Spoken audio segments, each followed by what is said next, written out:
মসজিদ ভাঙছো, ভাঙো। মাদ্রাসা ভাঙছো, ভাঙো। কিন্তু একটা কথা মনে রাখবেন, সেটা আল্লাহর ঘর। আল্লাহ কিভাবে সুরক্ষা করবে, রক্ষা করবে, সেটা আল্লাহ ভালো করেই জানে। যেমন মক্কাকে রক্ষা করেছিল আবাবিল পাখি দিয়ে, ছোট ছোট পাথর বৃষ্টি করেছিল, ছোট ছোট পাথরের বৃষ্টি হয়েছিল। সেই রকম ভাবে এই মাদ্রাসা, এই মসজিদকে আল্লাহ তাআলা রক্ষা করবে।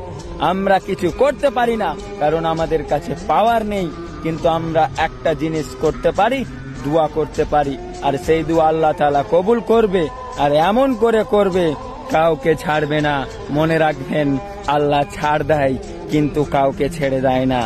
এই ভিডিওটা শেয়ার করে দাও অন্য অন্য মানুষদের কাছে, তারাও যেন দেখতে পারে।